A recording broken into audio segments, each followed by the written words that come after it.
Un silence de plomb s'est abattu sur les stades du monde entier. Même les plus grands joueurs, tels que Cristiano Ronaldo, Lionel Messi ou encore Kylian Mbappé n'ont pas le cœur à taper dans un ballon. En ce jeudi 29 décembre, une page de l'histoire internationale du football vient de se tourner. S'il a rarement perdu un match au cours de sa brillante carrière sportive, Pelé a perdu son face-à-face contre le cancer du côlon. La légende du foot brésilien a rendu son dernier souffle à l'âge de 82 ans. Edson Arantes do Nascimento, de son vrai nom, avait été admis à l'hôpital Albert Einstein de Sao Paulo, le 29 novembre 2022.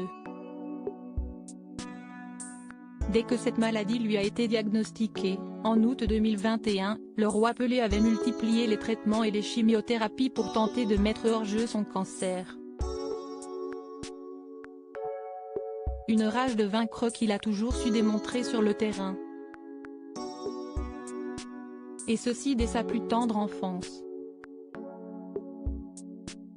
Né à Três Corações le 23 octobre 1940, Pelé a très vite délaissé les bancs de l'école pour les terrains de foot.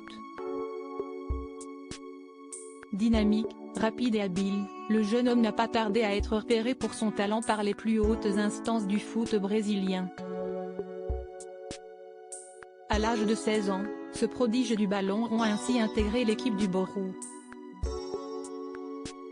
Après avoir fait ses premières passes dans ce club, il a suivi son mentor Valdemar de Brito au club de Santos FC, en 1956. Dribbleur hors pair, doté d'une vision du jeu inédite et d'un véritable sens du but, Pelé fait partie de la Seleção pour la Coupe du Monde en 1958. Des amis sont venus me dire que j'étais sélectionné dans l'équipe nationale brésilienne.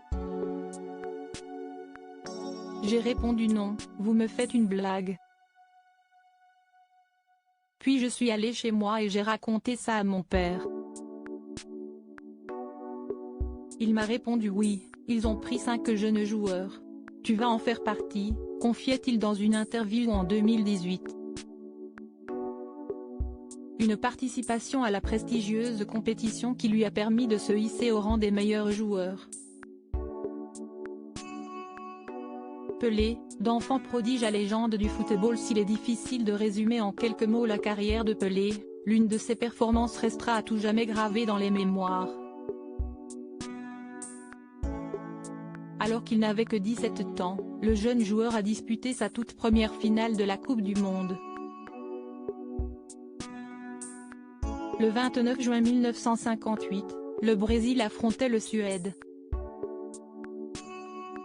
Au cours de ces 90 minutes de match, Pelé a enflammé le stade de Råsunda à Stockholm avec un somptueux doublé. En remportant cette finale 5-2, Pelé est devenu le plus jeune champion du monde de l'histoire. Un prestigieux titre qu'il a également remporté en 1962 et 1970. Les années suivantes, Pelé a été courtisé par tous les clubs, si bien que le Brésil l'a renommé le trésor national non exportable. Sous les maillots de son club brésilien Santos, 1956-1974, de l'équipe nationale, la Seleção puis du Cosmos New York 1975-1977, l'attaquant a inscrit 1281 buts en 1363 matchs. Mais au fil des rencontres, les blessures se sont accumulées, rendant ainsi la pratique du sport de plus en plus dangereuse pour lui. À contre-cœur, il a annoncé sa retraite anticipée en 1977. Bien qu'il se soit éloigné des terrains, Pelé n'a cessé d'inspirer de nombreuses générations. Pelé, les femmes de sa vie. S'il a remporté 3 Coupes du Monde, Pelé a également à son palmarès 3 mariages. À l'âge de 25 ans, Auré a épousé sa première compagne Rosemary Colby. Ensemble, ils ont eu 2 filles, Kelly Cristina, 1967, Jennifer, 1978, ainsi qu'un fils et d'un 1970. Mais après 16 années de mariage, le couple a annoncé leur divorce.